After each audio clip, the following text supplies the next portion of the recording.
तेरा ही आसरा। धन धन सतगुरु तेरा ही आसरा, तेरे। तो ये अपना प्रेमी है, रिटायरमेंट हुआ था, ये हुआ था किसान, उसी के उपलक्ष्य में ये प्रोग्राम करवा रहे हैं। तो सतगुरु जी की दया में से सरकार ने, जो यहाँ की सरकार है, उसने तो रिटायरमेंट कर दिया उसको, पर सतगुरु ने अभी रिटायरमेंट नहीं किया, मुक्त नहीं किया उसने। सतगुरु ने नहीं किया, सरकार ने किया है। तो सरकार कब रिटायर करती है? जब हमारी उम्र 60 साल की हो जाती है, या 58 की हो जाती है, या 59 की हो जाती है, जब रिटायर कर देती है। और सतगुरु रिटायर नहीं करता। सतगुरु कब रिटायर करते हैं? जब आप दूर दरगाह में पहुंच जाते हो, अपने मालिक के घर पहुंच जाते हो, जब रिटायर करेगा।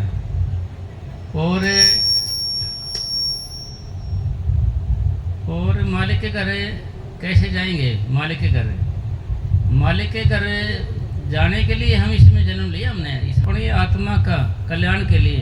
अपनी 84 फेर मुका लो, आत्मा कल्याण कर लो, अपने जीव की कुछ दया पा लो, इसलिए हम यहाँ आए हैं। दया क्या होती है? दया धर्म का मूल है, पाप मूल अभिमान। तुलसी दया न छोड़िए, जब लग घट में प्राण। फिर दया उसको कहा गया कि आत्मा के कल्याण को। अगर आत्मा कल्याण नहीं हुआ तो भाई कोई दया दुआ नहीं है जी, किसी चीज़ की भी। और धर्म का मूल क्या होता है? दया मूल है यार। दयालु तो बात रही है नहीं जी दया की। इसलिए दया का मतलब ये है कि भाई हम भजन करें, भक्ति करें, और कोई मतलब नहीं। जैसे क्या ना, कृपा करो जी। कृपा का अर्थ क्या होता है? कर प्लस पा, यानी करो और पाओ, मेहनत करो और पाओ, इसका नाम है कृपा। तो बोलो साहब। धन धन सतगुरु तेरा ही आसरा जी। एक सत्संगी से जो रिटायर होकर वह पेंशन प्राप्त करके आया था, महाराज जी ने फरमाया इस दिन को अपनी ज़िंदगी का बहुत खुश नसीब दिन समझिए। हाँ भाई, एक प्रेमी था, कोई रिटायर होके आया, जैसे ये भी प्रेमी समझो रिटायर होके आया। तो महाराज जी से बात हुई, महाराज जी बोले इस दिन को आप खुश नसीब दिन समझिए। इस दिन को क्यों समझिए? इस दिन को आगे आपने अपना कर्तव्य अच्छी तरह से पूरा किया। तो आपने अपना कर्तव्य अच्छे से पूरी किया। कर्तव्य का मतलब भाई आपने ड्यूटी रात दिन निभाई है, बड़ी ईमानदार से निभाई है, इसको कर्तव्य कहते हैं। और घर का खर्चा अच्छे से चलाया है, परिवार को पाले है, भाई ईमानदारी से किया आपने। पर ये जीवन नहीं है भाई। ये काम आप भी कर रहे हो और पशु भी कर रहे हैं। पशुओं को देखना आप जाके, पशुओं के बच्चे भी होते हैं, पशु खाते भी पीते भी, सारे काम करते हैं वो। अगर उनमें हमारे में कोई डिफरेंस है, अंतर है, तो भजन का है। बंदा बिन भजन गंदा। अगर उसमें कोई गुण है तो भजन का है, अगर और ये भजन का गुण नहीं है, वो किसी काम का नहीं है। पशुओं के हार्ट बिकते हैं, पशुओं का गोबर बिकता है, कितना देखो कितना काम आते हैं। और हमारे क्या काम आता है हमारे शरीर में? एक बारी मस्ताना जी महाराज के पास एक कर्नल आ गया, तो कई आदमियों के साथ आया। तो मस्ताना जी साहब बोलते थे, तो कर्नल को देख के बोले कंगाल कंगाल कंगाल करने लगे। साथ वाले बोले भाई इसकी तो बदनामी होगी, बेइज्जती कर दी, ये तो हमारे को सस्पेंड करेगा ये। तो फिर बोले जी कंगाल कंगाल हमने आपको बोला है तो आपने बुरा लगा होगा। कर्नल था वो, ऐसे हो कर्नल को मस्ताना जी कंगाल कंगाल कह के बोलने लगे। तो जी नौर मैं कंगाल कैसे होया? साथ वाले बोले जी कंगाल कैसे होया? नौर कर्नल साहब कितनी तनख्वाह लेते हो आप? नौकरी जी मैं इतने पैसे लेता हूँ, 2000 रुपये। पहले 2000 बहुत बड़े होते थे। नौकरी 2000 का क्या करते हो आप? कि 1000 रुपया तो मेरे खाने पीने में चला जाता है, 1000 रुपया मेरे कपड़े लेते में चला जाता है, भाड़े किराए में चला जाता है बस। तो मस्ताना जी महाराज बोले कि काम क्या किया आपने? काम क्या किया? गंदा ही तो किए सारे काम, यानी खाया पिया वो भी गंदगी बन गई, कपड़े पहने फटे पुराने हुए वो भी गंदगी में चले गए। काम क्या किया आपने? गंदे तो किए। बंदा बिन भजन गंदा। अगर भाई भजन गुण है तो ठीक है, नहीं तो इसे किसी काम का नहीं है। और फिर कहा कि मस्ताना जी महाराज हमें क्या करूं, समय नहीं मिलता मुझे समय। तो मस्ताना जी महाराज बोले कि भाई तू ऐसे कर, आधी तनख्वाह करवा ले, तेरे को आधा समय मिल जाएगा। कोई तनख्वाह आधी करवा ले, जब समय मिल जाएगा आपको। भाई 1000 करवा ले, आधा समय बच जाएगा। मतलब कहने का मतलब ये है संतों का सार कि भाई हम भजन के लिए समय निकालें, भजन के लिए। फिर भजन के लिए हम समय निकाले तब तो है हम आदमी या इंसान है। अगर भजन के लिए समय नहीं निकाले तो हम अपने आप पे जुल्म कर रहे हैं, क्योंकि हम आए तो आत्मा कल्याण के लिए हैं और शरीर का कोई भरोसा नहीं कब क्या हो जाए। इस दम का की भरोसा करे, दम आए आए ना भी आए, नहीं पता लगता ना इसका कुछ भी, किसी का कुछ पता नहीं लगता किसी का कब क्या हो जाए। इसीलिए श्वासों का भंडार खत्म होने से पहले हमने वो काम कर लेना चाहिए जिसके लिए हम दुनिया में आए हैं। दुनिया में आए किस लिए हैं? यहाँ पर भजन के लिए आए हैं हम, अपनी का आत्मा कल्याण का, और कोई मतलब नहीं है। बाकी तो यहाँ क्या मिलता है आपको? रोटी मिलती है या कपड़ा मिलता है या मकान मिलता है। राष्ट्रपति है, अमीर आदमी है, कितना बड़ा भी है, भूख लगे क्या मांगेगा? 2 रोटी तो मांगता है, सोना चांदी थोड़ी मांगता है, हीरे जवाहरात थोड़ी मांगता है, खाने को 2 रोटी मांगता है। इसलिए 2 रोटी का सवाल है और कुछ नहीं। भाई 2 रोटी तो चाहिए हमारे को। और फिर मनोज साहब जी महाराज फरमाते थे कि भाई रोटी कपड़ा और मकान चाहिए। ये रोटी मुरझ गया, फिर कपड़े मुरझ गया, फिर मकान मुरझ गया। रोटी चाहिए पहले तो भाई रोटी मिल जाए, फिर सब्जी मिल जाए, फिर 2-2 कटोरी सब्जी की हो, 3-3 दाल हो, फिर सलाद भी हो, मिर्च मसाला भी हो और हो, ऐसे करते करते आगे फंस गए। फिर कपड़े के लिए चलो 1 सूट ही हो पहले तो, फिर 2 हो, फिर रिश्तेदारी में ज़्यादा न्यारा हो, ज्योति जरा में अलग हो, घर के अलग हो, बाहर के अलग हो, ऐसे से उलझ गया इसमें। फिर मकान भाई चले पहले तो सोचते हैं भाई सिर छुपाने के लिए वैसे अपने को मकान बहुत है, अपना बहुत है, काफ़ी है, तो 1 हो जाएगा, फिर 2 केगा, फिर 4 केगा, फिर और प्लाट मिल जाए, तो सारे मरीज के बस निकलेंगे नहीं। तो फिर इसका मतलब क्या हुआ? फिर सारा कि भाई हमने जो कमाया है सारा उसमें लगा दिया, रोटी कपड़ा और मकान में, तो बचत कुछ है ही नहीं। तो इसका मतलब सार निचोड़ ये होया कि भाई हमने अभ्यास करना है, नित्य नेम करना है। अगर अभ्यास नहीं करेंगे तो मन भजन न करने के बहाने ढूंढता ही रहेगा, और जैसे रिटायरमेंट होगी तो फिर आगे।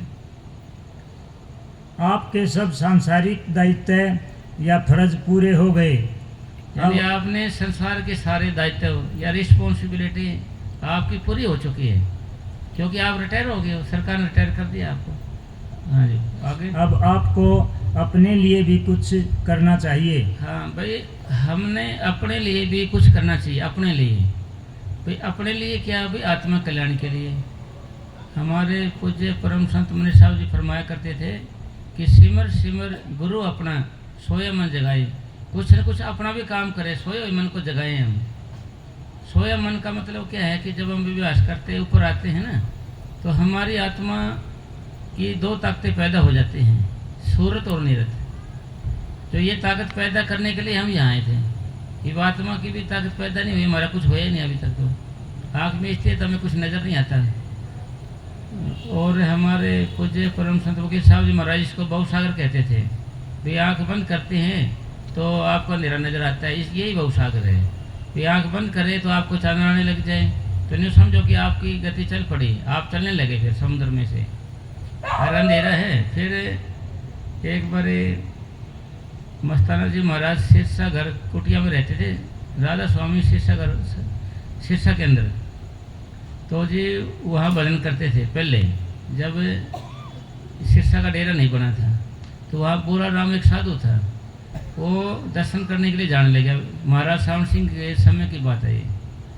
तो जी बोरा राम को बोले, बोरा तो शरीर से कब तक यात्रा करेगा? शरीर से भाई शरीर को कब तक उठाए उठाए फिरेगा इसको? भाई आज यहाँ लेके आज वहाँ लेके कब तक उठाए उठाए फिरेगा? तो फिर क्या करूँ? तो मस्ताना जी महाराज बोले कि आंख बंद करे। तो ब्यास चला गया और महाराज जी के दर्शन करके आ गया। भाई ब्यास चला गया और दर्शन करके आ गया, और आंख बंद करी, कलकत्ता बम्बई चला गया, घूम के फिर आ गया। मतलब ऐसा अपन करना है। ऐसा करने के लिए हमने क्या करना है? जो हमें बाबा जी ने नाम दिया है उसका नित्य नेम अभ्यास करना है। अगर आप इसको नित्य नेम अभ्यास नहीं करेंगे, रोज रोज नहीं करेंगे, तो आप भजन नहीं कर सकते। फिर आपसे भजन बनेगा ही नहीं, क्योंकि भजन में एक दिन की लापरवाही हमारे रूहानी सफ़र को 1 महीने पीछे कर देती है। भाई हमने पहुँचना था 1 महीने, पहुँच रहे थे ना 1 महीने पहले, बाद 1 महीने पीछे हो जाएगा, यानी 1 महीना पीछे कर देंगे हमारे को। तो ये जो हमारी आत्मा सिमटती है ना, रोज रोज थोड़ी थोड़ी सिमटाव का कारण है। दुनिया में कोई भी काम है दुनिया के अंदर, तो आत्मा का शरीर में से निकालने का है। दुनिया में कोई भी काम अगर धीरे धीरे है तो रोम रोम में जो आत्मा रमी हुई है इसको निकालने का काम है। इसमें आप जल्दी नहीं कर सकते। इस शरीर में से आत्मा को निकालने का काम धीरे धीरे का है। अगर आप इस अभ्यास के लिए ही हमें मनुष्य देह मिली है और इसी के आधार पर बाबा जी महाराज ने हमें गुरु मंत्र दिया है, जिसके जपने से हमारी आत्मा रोम रोम में या लो लो के अंदर रमी हुई है। आप एक रोम पाड़ो, ऐसे रोम पाड़ो तो आपको दर्द होगा।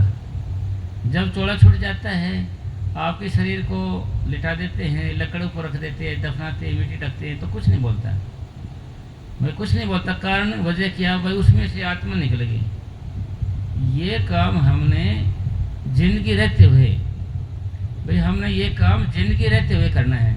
समय रहते हुए, जिंदगी रहते हुए कहो, समय रहते कहो, या सांसों का भंडार खत्म होने से पहले ये काम करना है। अगर आपने ये काम नहीं किया तो भाई जिसके लिए आप दुनिया में आए थे वो ध्येय या उद्देश्य या वो मिशन हमारा पूरा नहीं हुआ। इसके लिए आपने मतलब टाइम टेबल बनाना है। यानी टाइम टेबल जब तक आप नहीं बनाओगे, जब भी आपका मन भजन न करने के बहाने ढूंढता ही रहेगा, भजन नहीं करने देगा, आपको बैठने ही नहीं देगा ये। क्यों? जब भी आपका काम भजन का होगा तो ख्याल आपका और कोई ख्याल दे देगा, भाई ये कर लेते हैं, ये कर लेते हैं, ये कर लेते हैं, इस माने नहीं देगा आपको इसकी ओर। इसका मतलब सारा ये होया कि भाई टाइम टेबल बनाना पड़ेगा। जैसे अब आश्रम होता है, आश्रम में क्या होता है कि टाइम टेबल होता है। भाई इस टाइम रोटी मिलेगी, इस टाइम चाय मिलेगी, इस टाइम भजन करना पड़ेगा, और बैठे तो आपने करना पड़ेगा। और खरबूजे को देख के खरबूजा रंग बदलता है। एक बार मस्ताना जी महाराज के समय की बात है, एक प्रेमी था। मस्ताना जी उसको बोले कि भाई तुम भजन नहीं कर सकता, मान ले तो ऐसा कर, तो डेरे में जाके सो जा कर, डेरे में जाकर आप सो जा करो, डेरे में आके। तो फिर उससे क्या होगा? जाओगे तो आपने नारा बोलना पड़ेगा, रोटी खाओगे तो भी नारा बोलना पड़ेगा, और जब आप सोने जाओगे तो भी नारा बोलना पड़ेगा। आपको नारा बोलते रहना पड़ेगा। आप नारा नहीं बोलोगे तो अगला नारा बोलेगा तो आप शर्माओगे। इसी तरीके से स्कूल में हम जाते हैं तो और दूसरा पढ़ता दिखाई देगा बच्चा, तो हमारा जी कहेगा भाई मैं पढ़ लूँ। मन नहीं करेगा तो किताब खोल कर देख लेगा, आदमी खोल कर बैठा रहेगा, बस सोचा ये पढ़ रहे हैं। इसी तरीके से साध संगत कहा गया है। वे साध संगत में रह कर हम भजन कर सकते हैं, क्योंकि हम सारे की भक्ति होती थोड़ी थोड़ी। सोबत इसका नाम है। साध संगत में बैठते हैं ना तो और भी बैठे दिखते हैं हमारे को भजन पे, तो हम भी बैठेंगे। और कोई गुरु की बात सुनाता है, भाई मेरे को ये तस्वीर दी, बाबा ने ऐसा किया, तो दूसरे प्रेमी को भी शौक जागता है, भाई मैं भी करूँ, शायद मेरे को तस्वीर दे मालिक। मतलब इस तरीके से हमारा ये कर्म है ना, जो सिस्टम है, जो चालू हो जाता है नित्य नेम। अगर ऐसे नहीं करे, अपने को साथ संगत ना मिले, मान ले, तो हम भजन नहीं करेंगे, बैठे नहीं जाएगा हमारे को। बैठ भी जाएंगे तो जब उठा देगा मन, क्योंकि हमारे अंदर भक्ति नहीं हुई। एक बार विश्वामित्र भजन कर रहे थे, ऐसे करते करते उसके अब भजन परवान होने लगे। तो आकाशवाणी हुई, भाई इंद्र का भाई तेरा तो सिंहासन कब्जा करेगा, ये कुछ राग करो इसका। फिर उन्होंने अप्सरा भेज दी थी। अप्सरा उसके आगे नाचने लगी तो आँख खुली, तो उसने कमंडल में भक्ति थी ना उसकी, तो उसने ऐसे किया, पत्थर की मूर्ति बना दिया उसको। मैं बोला भैया क्या किया तूने? तो मेरे को इधर कान छोटे नहीं, इधर छोटे, पत्थर की मूर्ति बना दिया मेरे को। तो जी फिर दोबारा फिर उसने इंद्र भगवान ने और कुछ भेजा, और तो हॉर्मोन का वगैरह भेजे कोई और है। तो उसके पास फिर भक्ति ने उन्होंने फिर ऐसे किया कि कई बच्चे हो गए वहाँ पर जंगल में। फिर वो अप्सरा जाने लगी, भाई मेरा मिशन पूरा हो गया, तुम भजन तो कर नहीं रहे, अभी भजन तो खत्म हो गया। फिर विश्वामित्र कहने लगे, काश मेरे कमंडल में भक्ति होती, काश मेरे कमंडल के अंदर भक्ति होती, मैं इसको ही मूर्ति बना देता पत्थर की। तो यानी जो कुछ है भक्ति है, जो कुछ है भजन है, जो कुछ सार है ना हमारा अभ्यास है, जो कुछ है मेडिटेशन है हमारा। अगर ये हमारे पास नहीं है तो आप कुछ नहीं है। मेरा की कीमत कदर किससे हुई? मेरा भजना सिला की मेरा मिठे।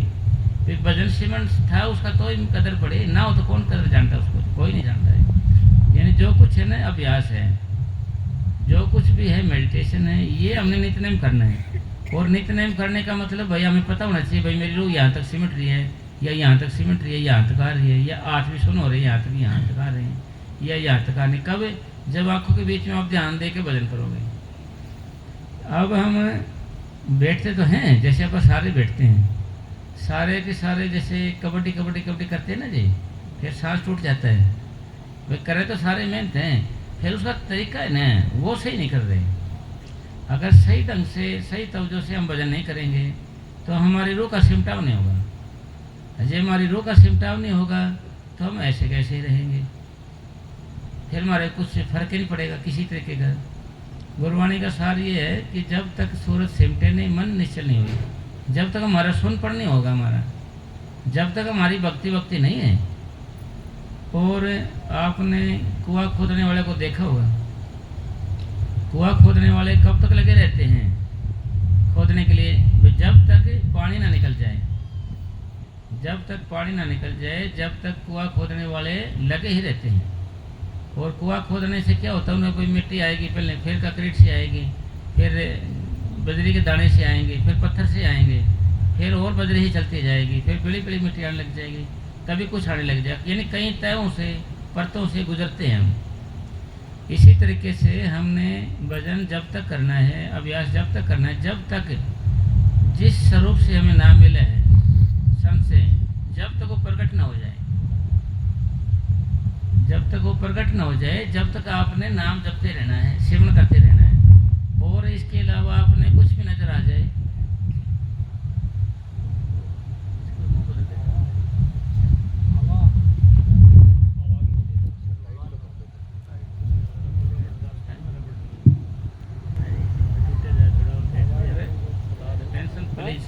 आज तक आप दूसरों का काम करते रहे हैं, अब अपना काम कीजिए। हाँ भाई, अब तक हम दूसरों का काम करते रहे हैं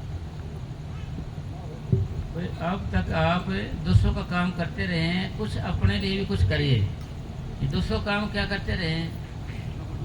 महाराज सावण सिंह जी हमारे दादा पास है राज स्वामी ना, तो जी वहाँ पर एक टीटी साहब थे, यानी जो टिकट का काटते थे, स्टेशन मास्टर कह ले उसको, वो डेरे के अंदर आ गए ब्यास में। तो महाराज जी ने फरमाया कि भाई तेरा अपना काम कौन सा है बता।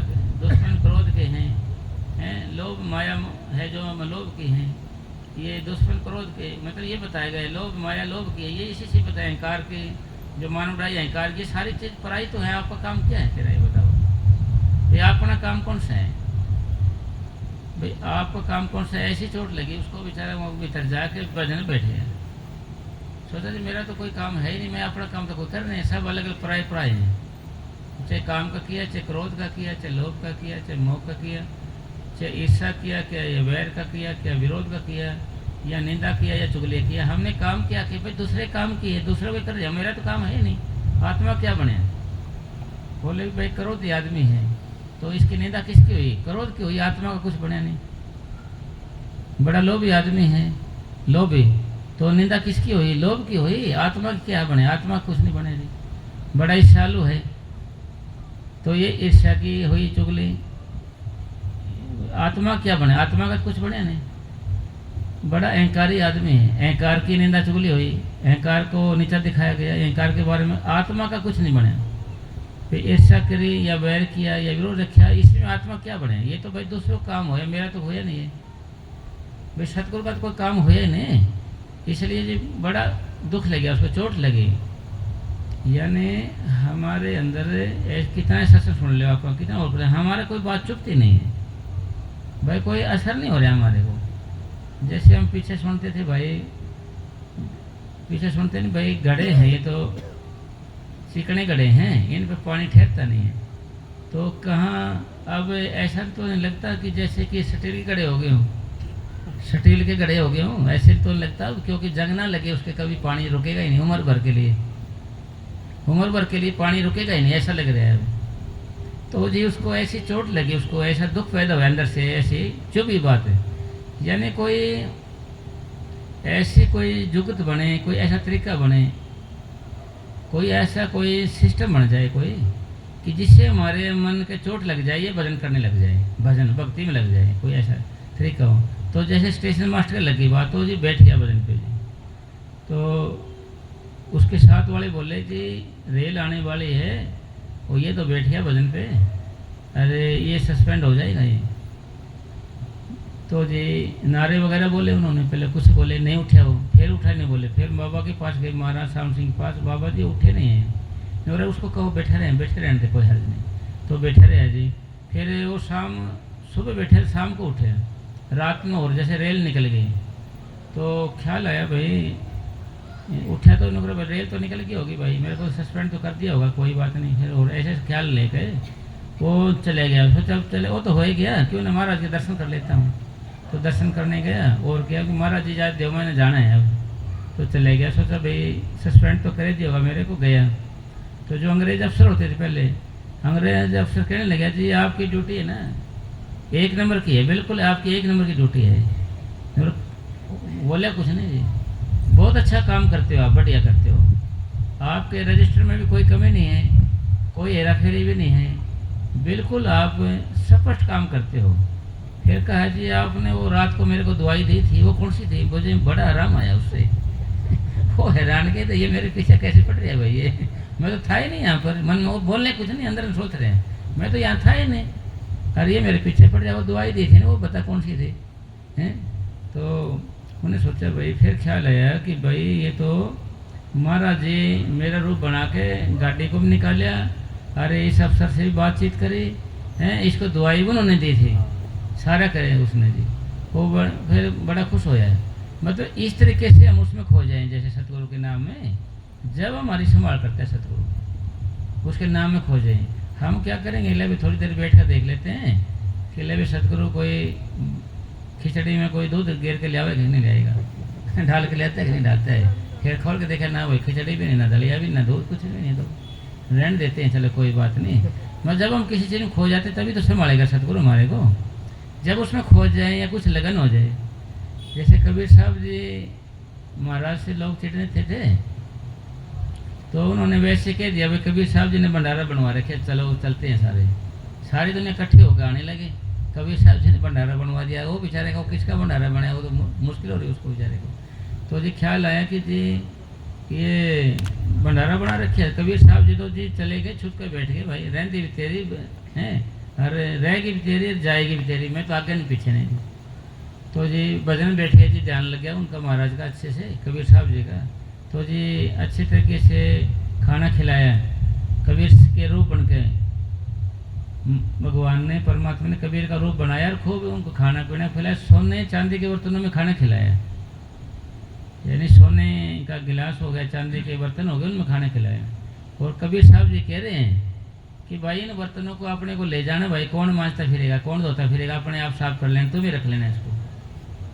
तो ऐसा भंडारा किया, सब हैरान रहे कि जो हमने तो इससे मजाक किया था, ये तो असली हो गए, तो ये तो असली चीज़ हो गई, नकली तो ये नहीं असली हो गए। तो मतलब बात का कहने का भाव है कि भाई हमारे कोई ऐसा तरीका, कोई इसी बात हो चुप जाए कोई, या कोई यानी लग जाए कि हम नामों को दोहराने लगे। यानी असली बात तो क्या है कि जब तक हम नामों को दोहराना शुरू नहीं करते, देर भी जब तक ही है, देर भी जब तक है, जब तक ये मन अपना इसको काम नहीं समझ रहा कि मेरा काम है नाम जपना। जो अपना काम होता है, हम रात दिन लगे रहते हैं, सुबह शाम लगे रहते हैं, दोपहर में भी लगे रहते हैं। जैसे ड्यूटी पे जाएंगे हम, मान लें सुबह कितने चिंता फिक्र से जाते हैं जी, वहाँ कितने अच्छे से हाँ जी करके निभाते हैं ड्यूटी, अरे सारे हिसाब किताब दे के आते हैं। तो इसी तरीके से मन अगर अपनी ड्यूटी समझ लिए, भाई अपना काम समझ ले, भाई मेरा ही काम है, तो फिर देर नहीं साहब। यानी जब तक ये मन हमारा कंटिन्यू यानी लगातार निस्सिमरण करता है ना, लगातार जब तक ही देर है, जब मन नामों को दोहराने लग जाएगा ना लगातार, फिर देर नहीं है। फिर क्यों लगातार ये काम करने लग जाते हैं तो आत्मा सुनने अपने लग जाएगी। तो अपन आंखों के बीच ध्यान रखते हैं तो मन वहाँ से चला जाता है, फिर कहीं और भटकने लग जाता है। बच्चा जब तक कामयाब नहीं होता, जब तक वो कायदे पढ़ता है, बच्चा स्कूल में नहीं जाता है और पढ़ता नहीं है या बहाने करता है। जब बच्चा पढ़ने लग जाता है तो स्टेप बाय स्टेप यानी क्लास दर क्लास उनकी करता जाता है और बीए में कर जाता है, एमएससी कर लेता है। तो इसी तरीके से हमने जो ये सत्संग सुन रहे हैं ये और कर रहे हैं, इसका मतलब ये था कि मन मान जाए, नामों को दोहराना तेरा काम भाई, ये भी इसका लगन सी लग जाए, कोई चुप सी जाए बात ये कि भैया तो तेरा काम है, नाम जपने लग जाए। जैसे हम घर से आते हैं तो मन और ख्याल करता रहेगा जी, नामों को दोहराएगा, बैठेगा बतलाएगा तो और बातें करेगा। तो जब ये लग जाएगा ना जी कि भाई मेरा काम है, मैं नामों दोहराने लग जाए, फिर देर नहीं। देर जब तक है जब तक मन नामों को दोहराना शुरू नहीं करता। कैसे? सोते जागते उठते बैठते खाते पीते हर वक्त ये नामों को दोहराना शुरू कर दें। हमारे दादा पातशाही महाराज सावन सिंह जी महाराज लिखते हैं कि जब तक हमें श्रीमन से प्यार नहीं तब तक हमें सतगुरु के इश्क की प्यार की हवा तक नहीं लगी। अभी तो हमारे को हवा तक नहीं लगी है। और बतलाने को तो भाई कोई कितनी बात कर लोगे, तो आसमान है कितना ऊंचा है, कितनी बतलाते रहो। मतलब जब तक हम नामों को दोहराते हैं ना यार, लगातार काम जब ही हो जाना है। कोई भी काम करो, रोटी पानी बनाना शुरू कर देते हैं लेडीज जैसे बना कर, तो रोटी बन जाती है जी, पूर्णता की ओर जाती है। मकड़ी जाड़ा बुनना शुरू करती है तो जाल बन जाते हैं जी। और सेठ लोग पैसे जोड़ना शुरू करते हैं तो देखो अमीर हो जाते हैं, और भी जोड़ने लग जाते हैं। और जब तक मिस्त्री नहीं लगता है चिनाई वाला, जब तक मकान नहीं बनता है। जब वो शुरुआत करने लग जाता है तो जब बनना शुरू हो जाता है जी। यानी देरी किस चीज़ की है कि देरी इसकी है कि ये मन शुरू नहीं करता है। भाई मन है ना, ये शुरू नहीं करता, शुरुआत नहीं करता ये। अगर हम किसी चीज़ को शुरुआत करते हैं तो पूर्णता की ओर जाते हैं। मकड़ी जाल बुनना शुरू कर देती है, शुरू करते तो पूरा जाल बना देती है। ये जो मिस्त्री लोग हैं ये ईंट लगानी शुरू कर देता है, मिस्त्री जिस दिन से लग जाता है दीवार बनने लग जाती है। और बूंद बूंद घड़े पानी डलने शुरू हो जाता है। शुरुआत तो पूर्णता की ओर गड्ढा भर जाता है। यानी शुरुआत तो किसी से कभी न कभी शुरुआत के लिए हमारे पूज्य परम संत मनीष साहब जी के बारे में जिक्र आता है कि मस्ताना जी महाराज ने ड्यूटी लगाई थी कि भाई इनको जगाते रहना है साधुओं को। तो महाराज जी नारा बोलते, धन्य सतगुरु तेरा आसरा बोलते उनको, फिर उठते नहीं थे, फिर बोलते नहीं उठते थे। बाबा जी जब तक नहीं बोलते, जब लोग जाते नहीं थे कमरे से। फिर बात चली आई बाबा जी के पास, भाई क्या रहे हैं मैनेजर, ये बोलते हैं कि नहीं बोलते हैं नारा, या सेवन करते हैं कि नहीं, या उठते कि नहीं उठते हैं। नौकर उठते नहीं जी महाराज जी उठते नहीं हैं ये। फिर क्या कहते हैं, नौकर ओ करके सो जाते हैं, ओ करके। तो महाराज जी बोले, मस्ताना जी महाराज कि चलो ओ तो किया भाई, ओ तो किया, शुरुआत तो करी ना, शुरुआत है। मन बेशर्म शुरुआत नहीं करता ये, शुरुआत नौकर ओ तो किया इसने, ओ तो किया भाई, ओ किया तो भाई आगे नारा ही बोलेगा जी, आगे बढ़ेगा अभी, फिर चालू भी हो जाएगा जी। जब तक बच्चा स्कूल में जाना नहीं पसंद करता तो पढ़ता भी नहीं है जी वो। और जाना शुरू कर देता है भाई, जाना फिर कायदे पढ़ने बंद कर देता है तो बैठने लग जाता है, हुक्म मानने लग जाता है। और फिर क्या करता है, फिर BA में कर जाता है। शुरुआत करने से, अगर शुरू नहीं करेगा तो पूर्ण होगा ही नहीं। इसी तरीके से शुरुआत जरूरी है, पहले शुरुआत नहीं करता ही मन ये। इसी तरीके से कितने दिन नाम ली हो गया हमारे को, अभी तक हमने अपना टाइम टेबल नहीं बनाया भाई, एक जगह निश्चित नहीं करी। जगह आपने सुना होगा भाई, कहते हैं ना कि भाई कुत्ता भी पूछ मार के बैठता है भाई। एक जब तक आप एक ठिकाना नहीं बनाओगे ना, जब तक नहीं वजन नहीं बनेगा आपका, बैठा नहीं जाएगा आपका, क्यों पूरा टाइम नहीं दे पाओगे आप। और आप क्या करोगे, जहाँ पर आप सोते हो, जहाँ पर आप सोते हो वहीं पर भजन में बैठ जाते हो, तो वहाँ क्या होगा जी, 10-5 मिनट बैठेंगे, 20 मिनट बैठेंगे, फिर नींद आने लग जाएगी। क्योंकि उसमें नींद के संस्कार होते हैं, उसके अंदर नींद के संस्कार होते हैं, नींद के। तो इसलिए फिर थोड़ी देर में सो के फिर खा पी के मन सो जाता है। तो मैं तो कई बातें हैं जो इस पर निर्भर करती है भाई। बात तो सारी लगन की है, ये जपना शुरू कर दे, आज कर दे या कल कर दे या परसों कर दे, नरसों को शुरू कर दे।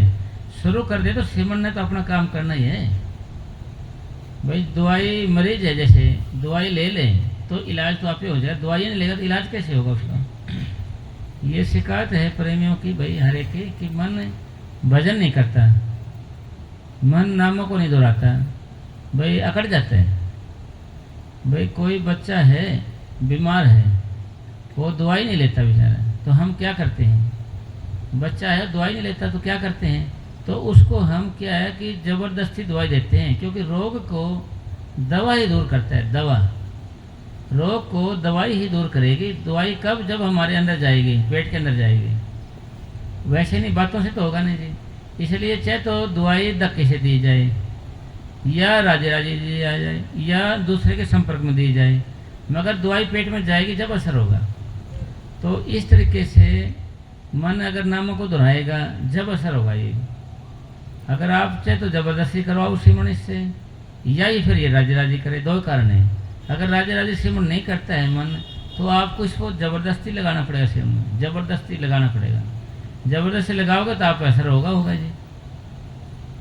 कोई भी काम है, अगर जो रोटी खा लेंगे आप तो आपका पेट भरे भरेगा जी, कोई कारण नहीं है सर कि रोटी खाओ फिर भी भूखे रह जाओ आप। इसी तरीके से भाई पानी पियो कि तो प्यास नहीं बुझ रही, भाई पानी पिएगा जब भी प्यास बुझेगी ना। और ऐसा कारण नहीं कि पानी पी ले हमें प्यास ना बुझे, ऐसा हो सकता है। इसी तरीके से ये नाम अगर सिमरन जो बाबा जी ने नाम दिया हमारे को, ये चालू हो जाए पूरी किसी तरीके से, ये चालू हो जाए तो फिर पूर्णता की ओर जाएगा। ये कैसे? जैसे अभी यहाँ से बैठने लगोगे तो पूर्णता की ओर की आंखों के बीच में आ जाएगा। ये सारी आत्मा हमारी सिमट के आंखों के बीच में आएगी। आप कहोगे कि ये भाई आंखों के बीच में क्यों जाती है यहाँ पर आत्मा या रूह या सोल?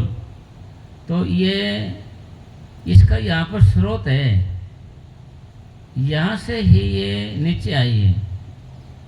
ये यहाँ से नीचे आई है, कई बार से नहीं आई, आँखों के बीच से नीचे, आँखों से नीचे आई है। तो आँखों में आई है तो आँखों से देखने लगे, कानों में आई तो सुनने लगे, और जुबान में आई तो बोलने लगे, हाथों में आई तो हाथों से काम चलने लगे, पैरों से आई तो चलने लगे। मतलब ऊपर से नीचे आए हम सब ऊपर से नीचे आए हैं। हम सब एक उल्टा वृक्ष है, उल्टा पेड़ है। जैसे पेड़ जड़ से ताकत लेता है, जड़ से पेड़ जड़ से ताकत लेता है, इसी तरीके से हम उल्टा पेड़ है, हम सिर से ताकत लेते हैं। जब भी आप भजन करो, कुछ भी बात करोगे, ऐसे माथा पर बैठ जाते हो, ऐसे ऐसे माथा पर बैठ जाए। कभी भी देखना आप, कोई टेंशन की बात हो माथा पर ऐसे बैठ, यानी यहाँ कोई चीज़ है, कोई माथे के बीच में, माथे के बीच में कोई चीज़ है। जैसे कि लेडीज है टिक्की यहाँ थोड़ी लगाती है ना, यहाँ लगाती है, कहाँ लगाएंगे जी? तो सेंटर में लगाएंगे, सेंटर में नहीं लगेगी तो जचेगा नहीं। तो नियम है साहब ये। तो इसी तरीके से यहाँ ऐसे पकड़ के बैठ जाती है, यहाँ कोई चीज़ है तब जो है हमारी, यहाँ आत्मा कहो या फिर एक आज्ञा चक्र कहो, या इसको त्रिनेत्र कहो, या इसको 10वां दरवाज़ा कहो, या चीज़ है कि हम यहाँ आ जाते हैं ना जब, तो यहाँ से शुरुआत हो जाती है। जिसका ध्यान जितना ऊपर लगता है उतना उसका ज़्यादा दिमाग होता है। कोई बच्चा हो आप कहोगे दिमाग काम नहीं करता है, भाई दिमाग तो बच्चे सारे एक से होते हैं, उनका ध्यान ऊपर होता है। जिनका ध्यान ऊपर होता है, माथे के बीच में होता है कुदरती तौर पे ज़्यादा, वे उतना ही ज़्यादा दिमागदार होंगे। जिनका ध्यान ऊपर नहीं होगा तो उनका ध्यान क्या होगा जी? उनका ध्यान जो ऊपर नहीं होगा तो वो फिर क्या होगा? वो दिमागदार नहीं होंगे, उनके बात नहीं समझ में आएगी। अगर कोई कहे भाई मेरा दिमाग तेज हो जाए, तेज है, तो आँखों के बीच में ध्यान रखें और वहाँ नामों को दोहराए। जितना ध्यान ऊपर आएगा उसका, इसको ख्याल का इकट्ठा करना कहेंगे, ख्याल का इकट्ठा करना। अगर ख्याल इकट्ठा हो जाए हमारे यहाँ पर तो हम दिमागदार हो जाएंगे।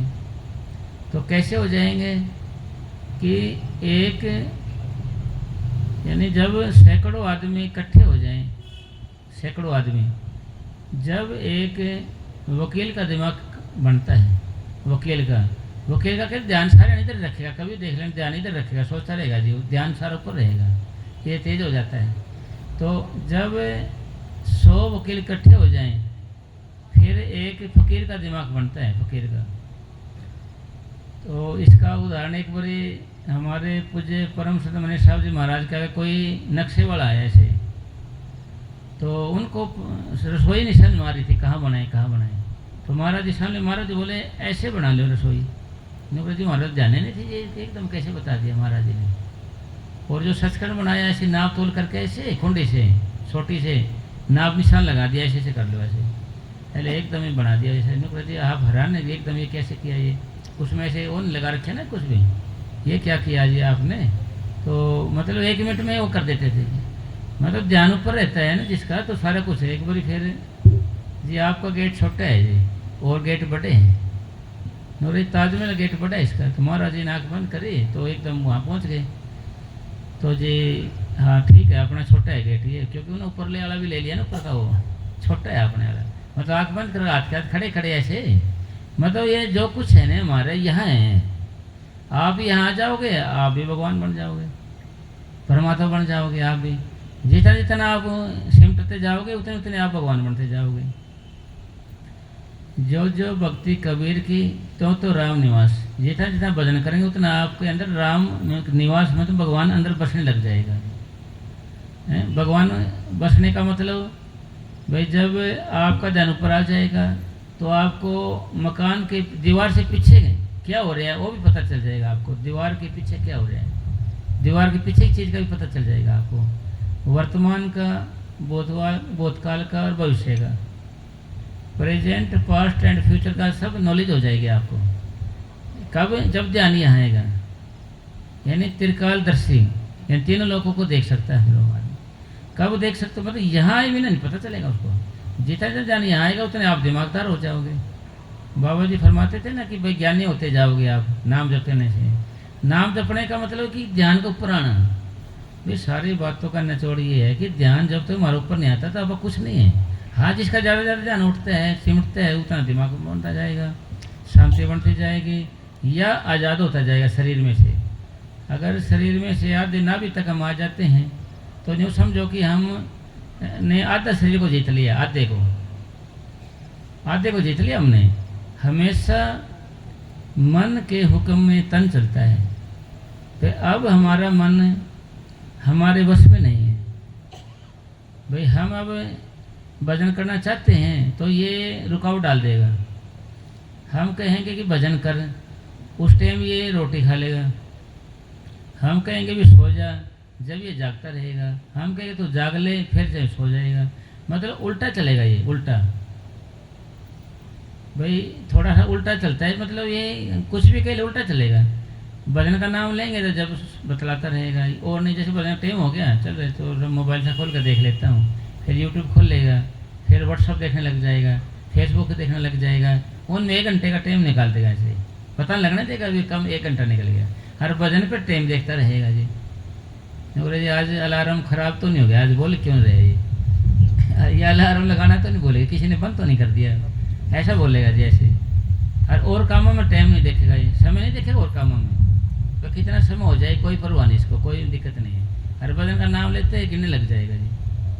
जैसे आप बैठे हैं यहाँ पर, कितने बैठे रहें देर तक बतलाते रहें, क्योंकि बातों में मज़ा बहुत आता है इसको। अब कहेगी भजन बैठना है, जब ये कहेगा कि बाथरूम में जाके आता हूँ, जब ये जाएगा और वैसे बैठा रहेगा जी। कमाल का आदमी है देखो जी ऐसा। मतलब ये आप कहोगे जी हमें पता क्यों लग रहा है इस चीज़ का, भाई हमें समझ क्यों नहीं आ रही इस आदमी की। एक बदमाश हमारे साथ रहता है और हमें खबर भी नहीं है। तो जब किसी आदमी से आपको काम पड़ जाए, पैसे दे लेगा, अगर वो मुकर जाए कुछ हो तो पता चल जाएगा भाई आदमी शरीफ है या बदमाश है या व्यवहार का सच्चा है। साथ रहने से या उससे काम पड़ने से, साथ चलो किसी के साथ पता चल जाए या साथ रहो उसे व्यवहार करो आप। वैसे तो बहुत मीठे लगे भाई, व्यवहार करे, लेन देन करे तो न करेगा, मुकरेगा, ये यश करेगा, नो करेगा, पता चल जाएगा जी। तो इसी तरीके से मन से जब आप काम पड़ेगा फिर आपको पता चलेगा वो कितना कैसा आदमी है ये। मन है बड़ा जालिम, जा से इससे काम पड़ियो ताकि हो मालूम। यानी न मालूम किसको होगा जिन्हें इससे काम पड़िया है। काम किसने पड़ता है, किसको पड़ता है? जो आप मेडिटेशन करते हैं, अभ्यास करते हैं, उनको पड़ता है इससे काम। वो इसके बारे में जानते हैं, भाई भजन करता हूँ तो भाग जाता है और वैसे भागता नहीं। जैसे कि भाई फिल्म चला ली इसके यहाँ पर है तो अभी तो ये बिना आँखें पल के जब के देखता रहेगा, बिना पलक झपकते हैं, भाई सीन ना निकल जाए ये कदे यार फिर बिना पलक झपके देखता रहेगा ये ऐसे। अगर कैश चला ले महाराज की, कैश चला लेते महाराज जी की, तो क्या करेगा जी? फिर क्या करेगा? फिर अरे बाबा की तो यही बात है रोज़ की, दूसरा देखो ही और कुछ। बाबा की तो रोज़ है, 20 साल से तो मैं सुन रहा हूँ ये बात। मतलब मन ऐसी बातें करता रहेगा जी। मतलब शक्ति है ना ये भाई, छोटी मोटी पता कब चलेगा आपको? पता जब चलेगा जब आपको इससे काम पड़ेगा। काम पड़े बिना नहीं पता चलेगा इसमें। तो इसलिए फिर ये कैसा है, एक बारी वेद व्यास ने बोला, राजा परीक्षित ने, जो अर्जुन के पोते थे, तो जी हमारे पूर्वज मन के हाथों चढ़ गए, क्या हमारे पूर्वज इतने कमज़ोर थे? ये ऐसे कैसे हो सकता है ये? फिर महाराज जी बोले कि भाई, वेद व्यास महाराज, कि भाई मन शक्ति बड़ी है। नहीं जी, ऐसे कैसे हो सकता है जी? राजा परीक्षित ने वाद विवाद किया। तो जी फिर वाद विवाद किया, चलो ठीक है भाई, तो करके देख ले, मैं तेरे को एक बात बता देता हूँ भाई। एक महीने बाद यहाँ कोई सौदागर आएगा घोड़े लेके, तो घोड़े मत खरीदना। अगर घोड़े खरीद ले तो उस पर सवारी मत करना, और सवारी कर ले तो पूर्व दिशा की ओर मत जाना। पूर्व दिशा की ओर चला जाए, रास्ते में एक लड़की मिलेगी, उससे ना मिलना। अगर उससे मिल ले तो उसकी बात मत मानना है, और बात मान ले तो उसको घर मत ले आना। घर ले आए तो शादी मत करवाना, शादी करवा ले तो उसका कहा ना मानना। तो ठीक है भाई, तो इसका इंतज़ाम कर ले। तो ठीक है, महीने बाद घोड़े वाला आया, एक बड़ी तारीफ़ की उसकी घोड़ों की, बहुत अच्छे घोड़े हैं जी, बड़ी नस्ल के हैं जी, बड़े इशारे से हवा की तरह तेज़ दौड़ते हैं ये। ऐसी नस्ल तो ये चंद ही रह गई हैं, नाम मात्र यही रह बची हैं, और तो सब खत्म हो गई हैं। तो जी फिर तो सब ने उसकी सिफारिश करी, वजीरों ने औरों ने, कि भाई अच्छा घोड़ा खरीद लेते हैं, तेरे पास कमी थोड़ी पैसे की, तो जी खरीद लेते हैं। चलो उन्होंने खरीद लिया, चलो भाई यहाँ पर सवारी ना करेंगे जी, खरीद लेते हैं पर सवारी ना करेंगे। तो सवारी करते हैं, फिर और सारे वाले जो और थे ना वजीर, जो साथ वाले मेंबर होते हैं, जो बड़ाई करने वाले होते हैं साथ में राजा की, रखते हैं ना राजा, भाई ऐसा कर लो, राजा जी सलाह देने वाले। तो वो बोले जी आपने इतना पैसे लगा दिया, सवारी ना करोगे, क्या इसका अचार डालोगे घोड़े का? भाई क्या अचार थोड़ी डालोगे इन घोड़े का, अच्छी नस्ल के देख, तो बैठ कर देख, इसकी चाल देख, इसकी डाल देख, कुछ तो देख इसका कुछ है। तो उन्होंने सोचा चलो ठीक है भाई, ऐसा कर देते हैं, इसके ऊपर सवारी कर लेते हैं सवारी, तो पूर्व दिशा की ओर नहीं जाएंगे। तो सवारी बैठते हैं घोड़े पे, एकदम पूर्व दिशा की ओर चलने लग गया घोड़ा, ऑटोमेटिक है अपने आप ही। सोचा भाई पूर्व दिशा, चलो ठीक है भाई, आगे लड़की मिलेगी तो लड़की से नहीं मिलेंगे। तो लड़की देखे तो आगे रो रही चिल्ला रही है। नौकरे जी क्यों रो रही चिल्ला रही है? नौकरे मेरा घरवाला बिछड़ गया मेरे से, अरे रात को मैं यहाँ रुकूंगी तो मुझे शेर वगैरह खाएगा, और उसका पाप तेरे को ही लगेगा। उसने बड़ा फुसला के बोल दिया जी, 2 की 4, 4 की 8 बना के, नमक मिर्च मसाला लगा के, भाई सारा पाप आपको ही लगेगा जी, आप सीधा नरक में जाओगे बिना किसी पूछताछ के, क्योंकि मेरे को खा लिया तो बिना किसी पूछताछ के। उन्होंने सोचा भाई नरक से बचने की ऐसा करते इसको घोड़ी बिठा लेता हूँ, तो घर ले चलते हैं इसको, भाई तो इसकी कहाँ नहीं मानेंगे इसका, चलो शादी नहीं कराएंगे इससे। तो घर ले आया जी वो, सब ने तारीफ करी, भाई ये तो रानी के योग्य है, बड़ा सुशील है, बड़ा नेट भी चला लेती है, तो व्हाट्सअप भी फेसबुक भी चला लेती है, ठीक है तो कामयाब है जी, हैं क्यों नहीं, और ईमेल वगैरह भी भेजती रहेगी है तो ठीक रहेगी ये तो।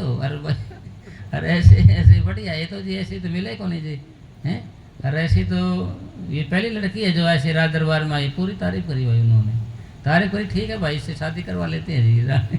तुम्हारे को ऐसा लगता है कि भाई CS करके आई है, कंप्यूटर साइंस करके आई है, तो चलो इसे हैं, तो ब्याह करा लिया, चलो इसकी मानेंगे नहीं। तो उसने ब्याह कराने के बाद बोले जी, एक गरीब से गरीब आदमी भी अगर शादी करवाता है ना, वो भी क्या करता है जी, प्रतिभोज यानी खाना पीना करवाता है, हैं। तो जी आपकी क्या सलाह है जी, आप क्या करोगे जी? वो भूल गए इस बात में जी, बोले आपकी क्या सलाह है जी, आप क्या चाहते हो? बोले मैं चाहती हूँ कि भाई जो ऋषि मुनि हैं, जो ये जंगलों में 7 तपस्वी लोग, मैं इनको भोजन कराना चाहती हूँ, भोजन। ठीक है जी, करवा देंगे जी, नो टेंशन जी, ऐसे में बोल के जी खाना पीना बनवा दिया सारा कुछ। फिर वो बोले जी ये तो जी सारे बदमाश आदमी हैं जी, और ये तो ऐसे ही देख रहे हैं, न्यू कर रहे हैं, ऐसे उनकी बुराई करी उन्होंने उसके बारे में। तो वो तलवार निकाल कर उनको मारने चले, तो पीछे से वेद व्यास महाराज ने पकड़ लिया, क्यों भाई कर लिया काबू मन को, हैं इसके तो कहो तो मैं मानूंगा नहीं इसको बात कोई भी। तो इसका मतलब क्या है कि भाई जिनने इसे काम पढ़ा है ना, वही जानता है इसके बारे में, जिनने इसको काम पढ़ा है काम। वैसे ये बहुत बड़ी शक्ति है, वैसे काबू नहीं आएगी, पर नामों को दोहराने से शरीर का सिमटा होते जाते हैं तो ये काबू आने लग जाएगी। और इलाज भी उस परम पिता परमात्मा ने इसके अंदर दिया, शरीर के अंदर। तो बाहर के जो योगी लोग थे उन्होंने क्या किया, जैसे नदी चल रही है, नदी के अंदर बांध लगा दें। उन्होंने क्या किया, नदी के अंदर बांध लगा दिया तो पानी इकट्ठा होके तबाह करेगा, गांव को डुबोएगा और डुबोएगा। और संत मत ने क्या किया, ये नहीं परवाह है, ये धारा है, ये धारा है, ये जो अपनी आत्मा, ये सांसों की, ये सारे ये चलत ख्यालों की ये धारा है, धारा कहा गया इसको। तो ये इसको संतों महात्माओं ने रोका नहीं, इसको चलने दिया और अपना भजन भी करते रहे। जैसे उन्होंने क्या किया भाई, इस नदी से नहरें निकाल दी, छोटी छोटी और नहरें निकाल दी और निकाल दी, कहीं भी पानी चलता रहे, रुका भी नहीं, भाव भी नहीं रुका, इकट्ठा भी नहीं होया, हर काम भी आता रहे। इसी तरीके से संतों महात्मा ने किया इसके अंदर इलाज। मतलब ये धारा है ना, इसको जैसे ये निकल कर सीमेंट की धारा का, इसको चेतनता को रो कर सिमटा, इसको ऊपर ले आए, ऊपर ले आए, इसको ऊपर ले आने से फिर क्या है कि और अंदर ले गए, फिर अंदर का सफर चालू कर लिया उन्होंने, रोका नहीं इसको। तो उन्होंने क्या किया, जंगल में गए, खाया पिया कुछ नहीं, ना कभी और क्या, ज़्यादा फिर भूख ज़्यादा लगे तो एक प्रेमी था, उसको कहते भाई तो रोटी पानी टाइम से खा लिया अगर वो खाए ना, 2 दिन नहीं खाए, 3 दिन नहीं खाए, फिर चौथा दिन आ जाए उसका, फिर जो आए जो समाए, सूखा हो गिला हो कच्चा पकाए सारा ही रगड़ दे, बाल्टी भर के ले जाए। मगर ये तो ठीक भाई है तो है, फिर जो भी आए जो समाए, कच्चा पक्का किसा भी आ जाए, 2 दिन का बासी बारे सारे रगड़ दे, बाल्टी भर के ले जाए, वो अकेला ही है। क्यों 3-4 दिन का भूख हो गया ना जी, फिर क्या करे, फिर नो करे जी मेरे तो पेट खराब हो रहा है जी, गोली चाहिए मेरे को, ऐसा हो गया जी, वैसा हो गया जी। मतलब कहने का ये भाव ये है कि सहज अवस्था, बीच की अवस्था में ही हमने चलना है। चलना भी है और थकना भी नहीं है, खाना भी है पर थकना मतलब ज़्यादा अकड़ा नहीं है, भाई रजना नहीं, ज़्यादा खा लेना आदमी, वो भी नहीं, बीच की अवस्था में। भाई आधे आदमी खूब गधे की ठोक लेंगे ऊपर तक, ऐसे साथ में मूड़ी रखते हैं, ऐसे ठोकते रहेंगे जैसे, तो उसमें क्या होगा जी, वो फिर भाई ये भाई बंगाल की खाड़ी थोड़ी है, जो आए जो रख लिया पेट, बंगाल की खाड़ी थोड़ी है, जो आए जो रख लिया, जो आए जो समाए। तो ये भी एक पेट है, मांसपेशी है अंदर, हमारे अंदर है भाई, ज़रूरत के अनुसार डालेंगे तो ठीक टाइम से हजम हो जाएगा जी। ये बिल्कुल ना खाना, कम खाना, यानी एक तो आदमी बिल्कुल नहीं खाएगा वो तो आसान है, कम खाना मुश्किल, जब स्वाद आने लग जाता है ना आदमी खूब खाएगा फिर वो। यानी इसको बीच के अवस्था में रखो कि भाई खा भी लिया और पेट में बोझ भी नहीं हुआ, और रात को सो भी लिया, टाइम से भजन के लिए उठ भी गया, मतलब नित्य नहीं बनाना अपने को, और ड्यूटी पे भी कराया टाइम से घर आके फिर भजन में बैठ गया, और बच्चों को भी समझ, मतलब सारे काम बीच की सहज अवस्था में करने। आप बोलोगे सहज अवस्था होती क्या है, सहज अवस्था को समझने के लिए चांद को ले लेते हैं हम, चांद को, चांद बढ़ता तो है पर दिखाई नहीं देता, बच्चा है बढ़ता तो है पर दिखाई नहीं देता है, बेल है बढ़ती तो है पर दिखाई नहीं देती। इसी तरीके से आदमी ने करना है भाई, अभ्यास भी करना है, किसी को पता भी नहीं चले, आराम से अपने कमरे में अपने घर में बैठ के। तो ये भी एक प्रश्न होता है भाई, प्रेमी कहेंगे दूसरा आदमी होगा ना जब मैं भजन कर सकता हूँ, मेरे पास कोई आदमी नहीं है। भाई ध्यान के लिए 1, ज्ञान के लिए 2 की ज़रूरत पड़ती है। जैसे ध्यान करना अकेले की जो दूसरे की ज़रूरत नहीं है आपको, और ज्ञान मैंने बतलाने के लिए दूसरे आदमी की ज़रूरत पड़ेगी। तो फिर शर्त ये है कि सामूहिक भजन भी जरूरी है, सामूहिक। जैसे आप इकट्ठे बैठे ना, अभी इकट्ठे बैठने का मतलब ये है कि सबके अंदर भक्ति है, थोड़ी है, सब की लाइट है, ऐसे इकट्ठे पूरी जोत बन जाती है, फिर उसके जोत के प्रभाव से हम सब बैठे रहते हैं। कभी भी देखना हम इकट्ठे हो गए तो हम भजन कर सकते हैं, बैठे हुए रह जाता है। जब हम अलग बैठते हैं, जब हम बैठ नहीं पाते, तो शर्त क्या है कि हमारी भक्ति थोड़ी होती है, हमारे पाप आगे आ जाते हैं, हमारे वो डराने लग जाते हैं। मन आँखें खोल के देखे, कहीं सांप ना आ गया होगी, कभी बोत ना आ गया है, कुछ नहीं जी, बैठे बैठे ऐसे करता रहेगा जी। तो एक आदमी मरिया पड़ा हो, मान ले आपने देख लिया, तो आपको रात को नींद नहीं आएगी, अड़ोसी पड़ोसी को नहीं आएगी, पता नहीं कौन है, कैसे बेचैन हो जाएंगे। और एक कीड़ी मरी होगी तो हम रोटी भी खाएंगे, सोएंगे, छोटे जानवर हो, मक्खी वगैरह कुछ भी और हो, तो कोई डरेगा नहीं आदमी। मतलब क्या हो जाए कि इंसान के अंदर पाप ज़्यादा हैं, वही डराते हैं आदमी को। और आत्मा तो वही कीड़ी के अंदर है, वही आदमी के अंदर भी है। उससे एक पशु मरे हो तो नहीं डरेंगे, और पक्षी मरे तो कम डरेंगे, और वनस्पति में कुछ हो रहा हो तो नहीं डरेंगे, मोड़ी टूटी पड़ी उससे भी नहीं डरेंगे। तो मगर आदमी देख जाए ना आपको नींद नहीं आएगी, कई दिन डरते रहोगे, आपको वही सपने आते रहेंगे, क्यों? पाप हैं उसके आदमी के। तो इसीलिए सतगुरु जी की दया से हम क्या चाहेंगे डेरे में, भाई तो कोई दया हो जाए, भाई जब हो जाएगा। दया तो ये है कि हमने दया तो हम अपने आप पे करनी, हमने महाराज ने दया कर दी। दया कैसे? कि हमने सत छुरी से जाल हम काटे। सत छुरी का मतलब ये मालिक ने हमारे को सिमण दिया है, इससे हमने कि कुल आड़ा है ये, इससे कर्म काटने हैं हमारे को, ये नहीं हम करेंगे। दया के चक्कर में रहेंगे, भाई दया कुछ होनी होती है, अब तक हो जाती है, कई साल हो गए नाम दिए को, अब तो चौड़ा छूटेगा, शमशान में होगी दया अब तो इसका तो यही होया फिर जी। अब तो भाई दया होनी तो हो जाती है, अब तक कई साल भी तो हो गए। मनीष साहब जी कितने दिन चले गए, देखो जी, सोबत करते करते, और वक़्त साहब जी की तो कितनी सोबत करते चले गए। तो दया होती तब तो इसी का मतलब ये है कि करने का नाम दया है।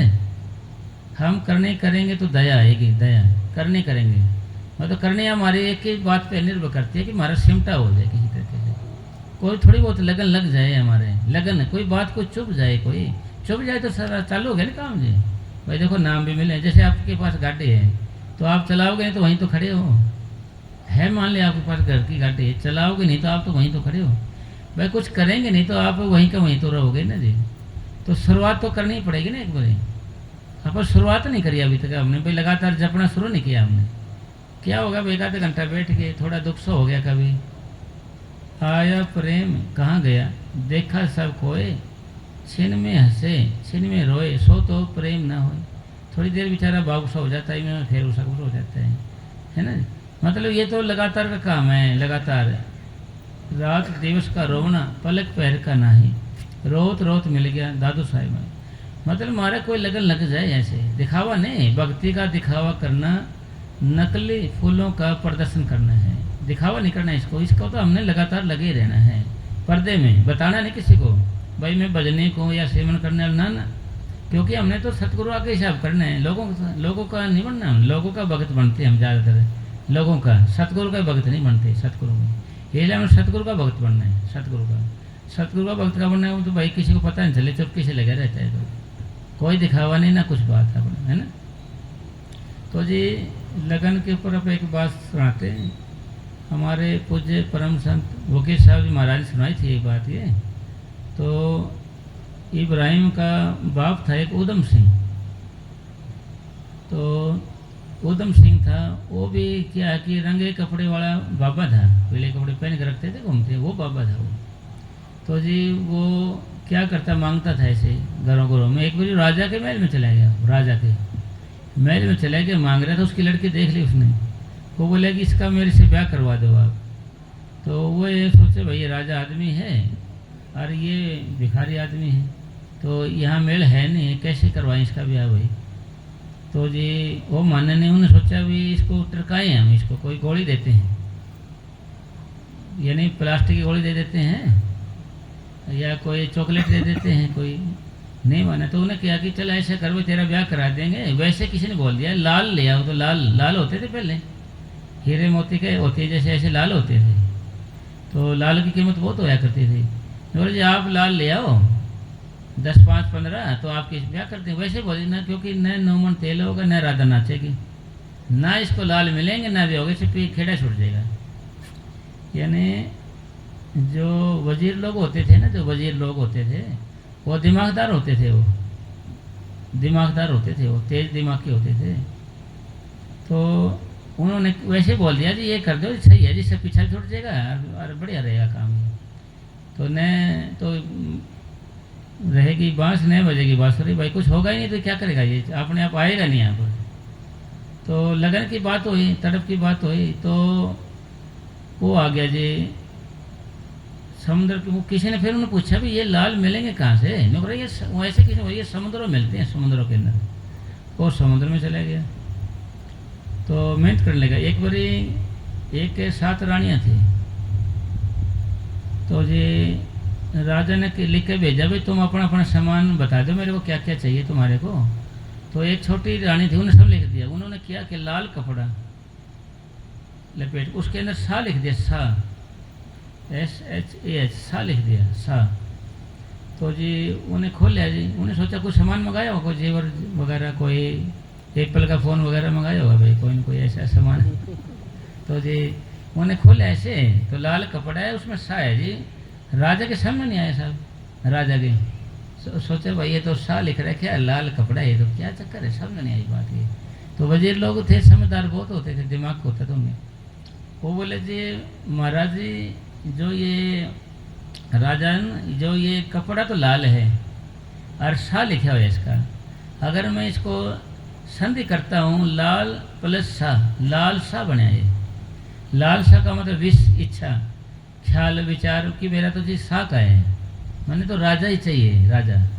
तो जी उनका सारा का सामान दे दिया उसने, राजा उसके पास आ गया। तो राजा उसके पास आने से सारी समस्या हल हो गई। यानी एक लगन थी ना भाई राजा के प्रति, भगवान की, यानी राजा को हो ना भगवान को हो, तो सारा कुछ आ जाता है। तो जी उसके भी लगन लग गई भाई, लगन तो है उसकी, है किसी चीज़ में, मार्क्स का मतलब लेना अपन इस बात से। तो लगन लगी कि क्या करें भाई, समुद्र में तो बाल्टी लेकर पानी को निकालने लगे, ऐसे बाहर ऐसे फेंकने लगे। पर दिन हो गया जी, ठीक है, अभी रात भी हो गई थी, फिर अगला दिन भी हो गया, फिर अगले रात भी गई। तो फिर भगवान पंडित के रूप में आए कि भाई क्या कर रहे हो आप? नौकरी जी मैं लाल निकालूंगा, इस समुद्र को मैं खाली करके छोड़ूंगा, इसको समुद्र को मैं इसको खाली करके छोड़ू। यानी लगन का मतलब चल, लगन लगी ना कि दिमाग में कोई बात बैठ जाए, कोई फिट हो जाए, कोई भी बात फिट हो जाए। भाई ये भी नाम दे रखे महाराज ने, ये भी एक चीज़ दे रखी है भाई, ये फिट हो जाए, कोई जपने लग जाए, राधे नहीं लग जाए, ये दिमाग में बैठ ही जाए इसके। आप तो देखा कितना कर रहे हैं, कितनी मेहनत कर रहे हैं, बैठती नहीं दिमाग में, फिर हट जाती है, फिर बैठती है, फिर हट जाती है, लगातार नहीं लगती, लगातार। वो लगातार ही नाम जपना का हो या लगातार ही बाल्टी से समुद्र खाली करने में लगे हैं। भगवान बोले भाई तो चाहे सारी उम्र लगे रहे, तेरे से ये समुद्र खाली नहीं होगा, तेरे से ये समुद्र खाली नहीं होगा, तेरे से। तो वो कहने लगा उसको कि भाई मेरे मौतें हो जाएगी, मैं मरे तो जाऊंगा और तो नहीं कुछ होगा, नहीं से ज़्यादा तो मेरा जीवन का जीना भी क्या है, मेरा क्या जीना है मेरा, बताओ। तो उन्होंने कहा मेरी मौतें तो हो जाएगी, मैं मरे तो जाऊंगा और तो नहीं कुछ होगा ना जी मेरा। हाँ ने कहा ये तो बात ठीक है भाई, मौत तो हो सकती है, अरे ये खाली होगा नहीं। फिर भगवान ने कोई, यानी जब किसी चीज़ की लगन लग जाती है, हिम्मते मर्द मददते खुदा। जब आदमी हिम्मत करता है तो उसकी मदद मालिक करता है। जब उसमें हम खो जाएं, कोई खोने लग जाए, उसका मन में मतलब मन रम जाए, कोई चीज़ ऐसे लगन सी लग जाए, कोई तड़प सी लग जाए, कोई बात चुप सी जाए कि हमारा दिल दिमाग की ताकतें उधर ही काम करने लग जाएँ, और का होश ना रहे। जैसे उसकी ताकतें काम करने लग गई ना, कहाँ तक कि भाई मेरा थोड़ा तो छूट जाएगा और क्या होगा जी, मैं मरे तो जाऊँगा पर मैंने ये खाली करना ही है, क्योंकि दिमाग के अंदर वो होगी ना भाई शादी करानी है मैंने, ऐसा है वैसा है, तो मैं तो खाली करूँगा, यानी लाल लेकर छोड़ूंगा, कुछ भी हो जाए। दिमाग में लगन लग जाए, या हमारे भी जैसे कि भक्ति की लगन लग जाए, भाई बैठना है मैंने तो भजन करना है, कुछ भी हो जाए जी, भाई मैं जपने लग जाए, खाते हुए भी, सोते हुए भी, बाथरूम में जाते हुए भी, नहाते धोते हुए भी, सैर करते हुए भी, ड्यूटी पे जा रहे हैं जब भी जाते भी आते भी, ये लगन लग जाए, फिर वही लगन फिर घर आके लग जाए। जैसे गायें होती है, गायें तो वो ताज़ी ब्याई होती है, बछड़ा होता है, बछड़े को छोड़ना नहीं चाहती हो, बछड़े को फिर क्या होता है, तो चरवाया होता है उसको जो ले जाना, उसको बाहर ले जाना चाहता है, फिर भी जाती है, फिर लौट के आ जाती है, फिर बाहर ले जाना चाहता है, फिर आखिर वो चरवाया उसको ले जाता है। वो गायें बहुत दूर होती है, गायें बहुत दूर होती है, पर ध्यान तो उसका बछड़े में होता है, रहती तो खा भी वहीं रही है, चर भी रही है, पानी पी रही है, पर ध्यान बछड़े में होता है। ध्यान यानी इसको ध्यान कहेंगे, ध्यान यानी ख्याल, विचार, दिल की ताकतें कहाँ काम कर रही हैं, दिल की ताकतें कहाँ काम कर रही हैं, इच्छाएं क्या हैं हमारी, तृष्णाएं क्या हैं, तो ख्याल कहाँ है, तो ध्यान वही रहेगा हमारा, तो इसको ध्यान कहते हैं। हर वक्त ध्यान कह, आप जो स्कूल में पढ़ते थे आपको बोलते होंगे मास्टर की भाई तेरा ध्यान कहाँ है, तेरा ध्यान घास चरने गया है कि तेरी अकल कहाँ है, ऐसे बोलते थे ना, घास चरने गई है कि तेरी कहाँ ध्यान है, तो धमकाते थे, कुटते थे उसको ऐसे। मतलब वही ध्यान है, ये भी ध्यान वही है कि ये ख्याल है, जैसे भी ये गया कहाँ, ये दिमाग में क्या चल रहा है, देखो उसका दिमाग में गाय के मिसाल से चल रहा है कि बच्चे के पास जाऊंगी, प्रेम रखूंगी, तो इसी तरीके से हम ड्यूटी करते हैं। भाई मजबूरी है, दाल रोटी का सवाल है, तो हमने मजबूरी जाना नहीं चाहते, मजबूरी जाना पड़ेगा जी।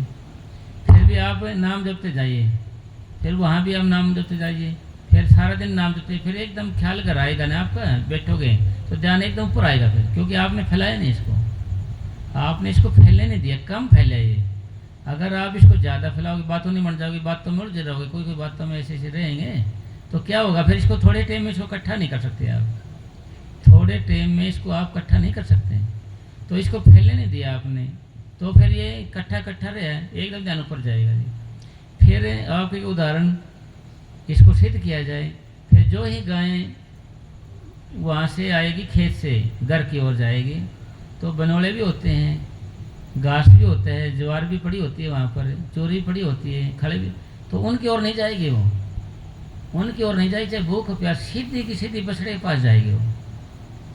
यानी कबीर साहब ने उदाहरण दिया, ये सीधा बछड़े के पास जाएगी, उसी से प्यार करेगी।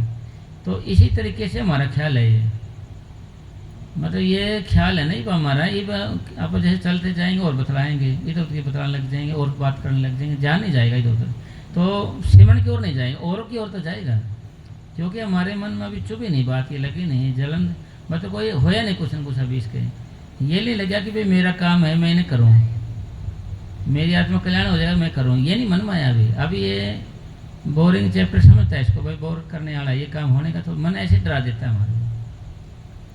तो जी फिर तो भगवान ने सोचा भाई ये तो मरेगा, लगन सच्ची है इसके, तड़प भी सच्ची है, ये भी इसका कुछ सुराग करना पड़ेगा। तो जी उसने नौकर भाई आँख बंद करो, तुम बांध करे, तो एकदम उसने लाल की एक जोड़ी सी मारी ऐसे फेंक के ऐसे उछाल सी, तो लाल घने सारे आ गए। तो जी उसने गठड़ी बांध के उसकी, तो राजा के दरबार में ले जाके पटकी जी। राजा हैरान कि मैं तो 2-4 लाले करता है, तो ये तो भगत जी गठड़ी ले फिर लालों की, ये तो भाई मजबूरी हो गई, तो मजबूरी का नाम गांधी, ये तो भाई मुश्किल हो गया, अब तो क्या किया जाए। उन्होंने क्या किया साहब, लाल तो छीन ले, मार कूट के भगा दिया उसको। वो क्या किया फिर, वो जंगल में आके रहने लग गया, शमशान थे उधर उस साइड में रहने लग गया वो, और मांगता रहे यार उधर आ जाता वो।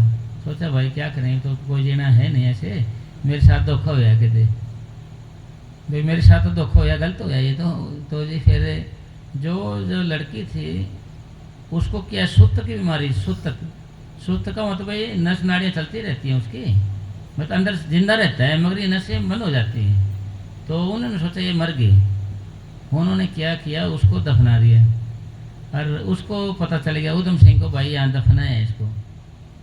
तो उन्होंने क्या किया, रात को कब्र खोद के निकाल के ऐसे रख दिया बाहर, उसको लड़के को बाहर निकाल के रख दिया। यानी बातें चल रही हैं, हमारा ध्यान वहीं की लगन की बात, कोई तड़प की बात है भाई, कोई बात चुप जाए भीतर, बात उसकी चल रही है। तो जी उन्होंने निकाल के कब्र में से वहीं रख दिया अलग से। उन्हें फिर जी उस परम पिता परमात्मा की कृपा से कोई सौदागर रास्ता भटक के उस साइड को आ गए, और जो सौदागर होते हैं ना, जो तस्कर होते हैं, उनके पास क्या है कि हकीम भी रखते हैं, वो भाई कुछ बात हो जाए और आ जाए। उन्होंने देखा कि भाई कोई लड़की मरी पड़ी है ऐसे, अरे कुछ है ऐसी पड़ी है। तो उन डॉक्टर लोगों का क्या होता है, जो डॉक्टर लोगों का गुण क्या होता है कि वो नाड़ी देखते हैं, ऐसे नाड़ी देखते हैं, गुण होता है उनके अंदर, जो वैद्य होते हैं हकीम होते हैं, नाड़ी से पता चल जाता है सारा कुछ। ऐसे देखी नहीं भाई लड़की तो जीवित है, सुस्त की बीमारी है, उन्हें पिन निकाली ऐसे उसको ऐसे मारी, पिन ऐसे मारी, पिन लगाते वो ब्लड सर्कुलेशन बंद था ना जो, वो चालू हो गया जी, खून चालू हो गया, तो एकदम उठ के बैठ गया वो। तो उधर वो था उधम सिंह, उन्होंने देखा तो भैया तो जीवित होकर बैठ गए। फिर वो आया जी, ये तो भैया ऐसी बात थी, ये चक्कर था भाई, ये हो गया इसको तो साथ है। फिर ठीक है भाई, उन्होंने वहाँ ब्याह कर, वहीं उधम सिंह जो वहीं शादी उस जंगल के अंदर ही इब्राहिम का जन्म हुआ था। फिर उनको पता चल गया था भाई ले जाने पर भी हम नहीं जाएंगे। अब कोई बात सुनने का मतलब ये हुआ कि भाई लगन लग जाए, कोई तड़फ हो जाए, कोई बात चुभ जाए, इसके चुभने के लिए सत्संग होता है। भाई बात सत्संग तो ये हमारे पूज्य परम सतमुनि साहब जी फरमाते थे कि भाई सत्संग तो ये जाओ भजन करो, आप ना मिल गया आपको, पर इस मन इस बात को मानता नहीं है। फिर भाई 2-4 उदाहरण दिए जाएँ, 2-4 किताब पोथी उदाहरण दिए जाएँ, कोई ग्रंथों से बताया जाए, किसी की साखी बताई जाए, कोई तजर्बा बताया जाए, है ना, किसी भगत का और जीवन पर फिर 2-4 बात कही जाए ना जैसे, फिर हाँ हाँ ठीक है अब समझ में आया कुछ नहीं। फिर भी समझ में आया, इसके नाम नहीं जपना उन्हें, फिर भजन नहीं करेगा, ये नाम नहीं जपेगा, फिर भूल जाएगा उसको। तो जैसे हम सत्संग में आते हैं, बड़ा करंट होगा जी, आज तो जाकर बस प्रकट करके छोड़ना है, कुछ भी हो जाएगी। छः बाबा रेल में से जेल में, कुछ भी हो जाए, लगे तो लगेगा जी, कुछ भी हो जाएगा, मन करेगा जी। फिर क्योंकि क्यों होता है, यहाँ पर सारे इकट्ठे बैठे हैं ना जी, साथ संगत में का असर है, ये साथ संगत का असर है। ये साथ संगत है, इसलिए तो इकट्ठे होकर बैठना पड़ता है ना जी भाई। इसलिए तो हिदायत दी जाती है कि भाई प्रेमियों को इकट्ठे होकर भजन करना चाहिए। इकट्ठे होके मतलब इकट्ठे होकर भजन करने से दूसरे प्रभाव में बैठ सकती हो आप भाई। दूसरे के सारे बैठे तो हो, अगर हम बैठेंगे नहीं, आप अकेले बैठ नहीं पाओगे। तो फिर ये अलग कमरा हो, एक मान ले 2-4 प्रेमी हो रहे हो, साथ में बैठ जाए तो भाई भजन चलता रहेगा। फिर अपने घर आके भी बैठना है, अपने घर आकर बैठने से पता चलेगा भी कितना शौक है आपको, कितनी लगन है, कितनी चढ़ाई होती है आपको, फिर पता चलेगा।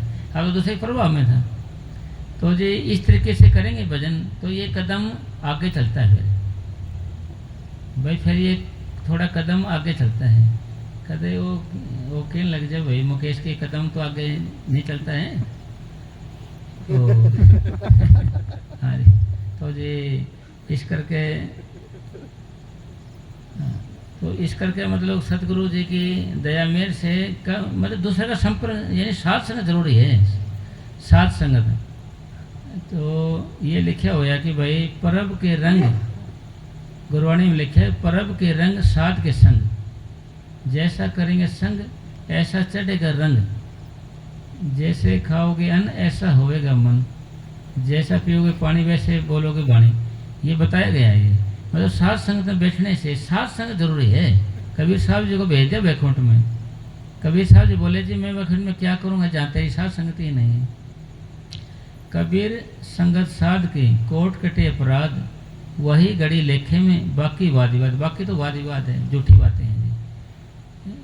यानी आधी घड़ी आधी सी बुनियाद, एक घड़ी आधी घड़ी आधी सी बुनियाद, तुलसी संगत साध की कोट कटे अपराध।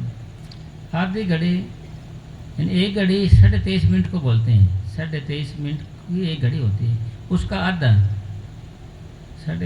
और उसके आधा 6.5 मिनट बनेंगे, उसके इतने में बैठने से करोड़ों अपराध कटते हैं संगत में बैठने से। तो संगत में आप प्यार से बैठेंगे तो भजन शुरू हो जाएगा, आपका सिस्टम चालू हो जाएगा। संगत से दूर हटोगे आप तो आपको नारा ही भूल जाओगे। संगत देखकर नारा तो याद आएगा आपको, राम रमी तो हो जाएगी। हर संगत नहीं होगी तो आप राम रमी भी जाती रहेगी आपकी। तो इसलिए अपने मालिक की कृपा से ना इस तरीके से चलना है। साथ संगत आपको सबकी जरूरत, सोबत जरूरत है भाई। इकट्ठे होकर बैठना, मेल मिलाप से फिर तो भजन बनता है अपने, फिर तो दूसरे के सारे बैठे रहते हैं, हर खुशी मिलती है उसको फिर। तो अभी मतलब जब भी आप घर में हो और हो, 2 प्रेमी आपने देख जाए तो बुला के उनको बैठा दो और आप भी बैठ जाओ। भाई बेले हो तो हम आपके पास आएंगे तो आप हमारे पास आ जाओ। छोटा मोटा मतलब अपना समझौता है अपना, जैसा अगला राजी हो। तो एक दूसरे के संपर्क से बैठने लग जाएगा तो फिर धीरे धीरे कदम आगे की ओर तो रहेगा। फिर मुकेश के कदम आगे है कि नहीं है। तो अपने मन से सब सांसारिक इच्छाओं और लालसाओं को निकाल देना चाहिए। हाँ, जो रिटायर हो गया ना उसको संसारिक इच्छाएं और ख्यालों को निकाल देना चाहिए कि वो रिटायर तो हो गया, कि इच्छा ख्याल किस लिए रखने हैं भाई। इच्छा ख्याल रखोगे फिर भजन नहीं बनेगा जी। इच्छाएं ख्याल है ना, ये भजन बैठने नहीं देंगे। हिर्स हवस और लालच की मैल से बड़े हृदय में कभी सच्चा नाम प्रकट नहीं होता। जब हो मन भजन के लिए बैठते हैं, जब वो भजन के लिए बैठते हैं तो मन उनका अंतर्मुखी होने नहीं देता, ये इच्छा इसको बाहरमुखी कर लेते हैं। हाँ जी, आगे। अपने मन से कह दे कि तू दुनिया में अपना खेल खेल चुका है। यानी अपने मन को कहना है, आप है ना जी सारे मन से प्रसन्न करना पड़ेगा आपको सब ने कि भाई तू अब भजन कर ले। अरे तू ख्याल पैदा करने लगे तो भी आपने प्रसन्न करना है कि भाई तो अभी तो ठीक ठाक था, अब ये ख्याल कहाँ से ले आए बीच में। मन ख्याल लेकर आएगा आपके, फिर मन कहना पड़ेगा भाई ख्याल क्यों लेकर आए बीच में, आप इनको रहने दे, मेरे को नहीं चाहिए ये ख्याल। मैं इसका व्यापारी नहीं हूँ, उसका रेंट मेरे रेंट मुझे नहीं चाहिए ये। फिर आप बैठोगे, फिर ख्याल करेगा ये कोई हो, फिर आपने प्रश्न करना भाई फिर लिया ख्याल तुम, अब मेरे को नहीं चाहिए ये। फिर ख्याल है, मतलब आपने प्रश्न करना, ये जवाब भी देगा आपको। इसी तरीके सतगुरु आपके अंदर, आप सतगुरु को कुछ प्रश्न करोगे तो बोलेगा भी, ख्याल भी आएगा आपको। अगर कोई पूछेंगे तभी तो जवाब देगा, अगर हम पूछेंगे नहीं तो उसको तो जवाब कैसे देगा जी।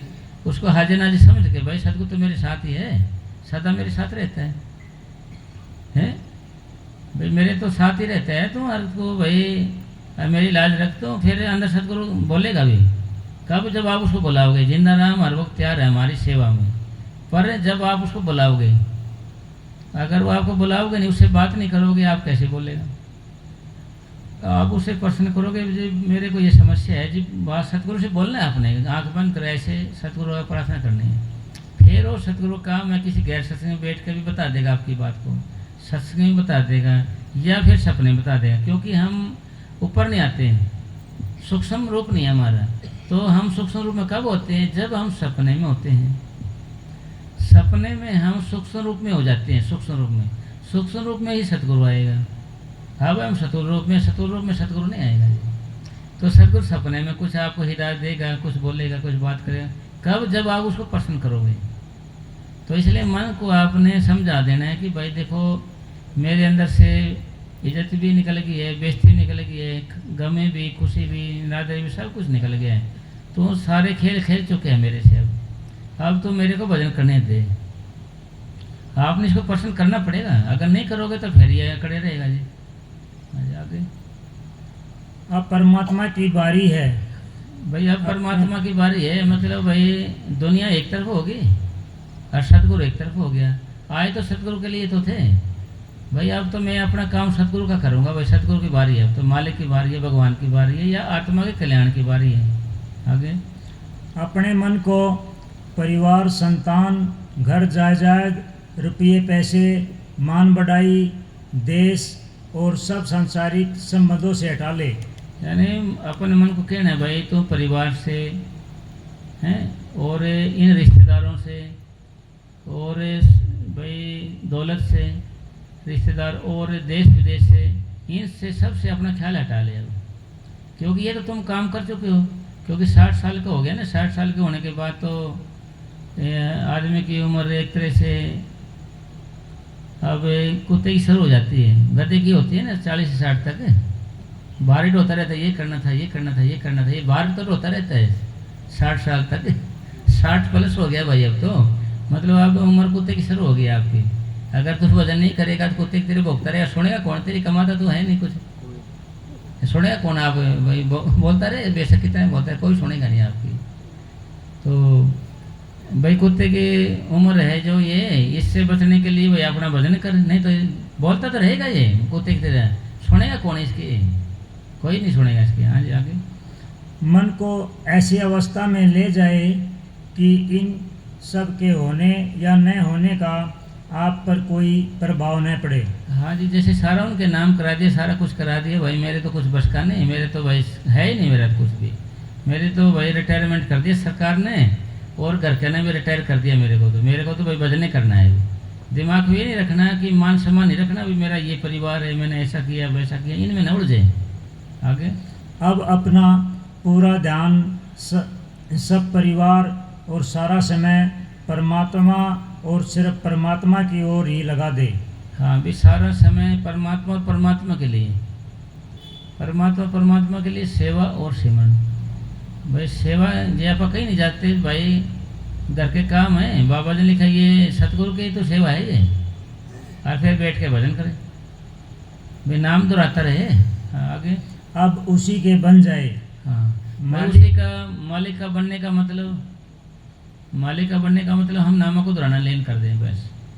मालिक का बनने का मतलब ये है और कुछ नहीं साहब। मालिक भाई उसका नाम जपना शुरू कर दें, और नित्य नेम बिना रुके टोके लगातार, फिर हम मालिक के हो गए। अगर जिसको याद करेंगे हम उसी के होंगे। अब फिर आपको पता कैसे चलेगा कि भाई आप मालिक हो या दुनिया के हो, सवाद कर रहे हो या परमात्मा कर रहे हो, आप किसके हो, ये आपका दिल बताएगा। दिल कब बताएगा, जब आप भजन बैठ जाते हो। भजन बेचते ही आपका मन वही चीज़ें पैदा करेगा जिसकी आपकी इच्छाएं थी, जो आपको चाहिए वो ख्याल आके खड़ा करेगा। फिर आपको कोई भाई तेरे में तो ये इच्छा है, ये ख्याल है, इनको हटा भाई, मेरे को नहीं चाहिए यार। फिर वो लेकर आएगा, फिर आपको जी मुझे नहीं चाहिए ये भाई, मैं तो अब सिर्फ भजन ही करना है, मैं तो और कुछ नहीं करना। तो फिर आपका फिर नाम याद आएगा, फिर नाम याद आने लग जाएगा। ये तो इच्छा ही बड़ी है भाई, ये काम हो जाए, ये हो जाए, अंदर बता देगा अपना। लाख छुपाए छुप न सकेगा, राज है इतना गहरा, दिल की बात बता देता है असली नकली चेहरा। चेहरे पे हमारे आ ही जाएगी बात, अंदर से एकदम आ जाएगी, चेहरे पर तो आएगी, चेहरा तो छुपा नहीं सकते ना। आगे मालिक के सिवाय और सब चीज़ों का ख्याल मन से निकाल दे। अभी रिटायर हो गया, ये तो सारे काम तो हो ही गए, ये तो सतु करना है बस, ये के ले सब ख्याल निकाल दे, कोई ख्याल रहने न पाए। हाँ जी आगे। दिन रात भजन सिमरन की चिंता रखे। हाँ, और दिन रात भजन सिमरन की चिंता रखनी है अपने को। चिंता का मतलब है नाम को दोहराते रहे, जब भी हमारे अंदर होश है, चेतनता है, नाम को दोहराते रहे। भाई लेट गए जब भी नाम दोहराते रहे, सो गए जब भी, कुर्सी बैठे जब भी, घूमने जा रहे हैं जब भी, नामों को दोहराते रहे। आगे दूसरी किसी बात की नहीं, हाँ। मेहनत करे, बेधड़क होकर मन के साथ लड़े। हाँ, बेधड़क होकर मन के साथ लड़े, क्योंकि ये आपको हक कैसे लड़ने का। फिर कहो कैसे, गुरबाणी में लिखा है मन नाल झगड़ा मन नाल सत।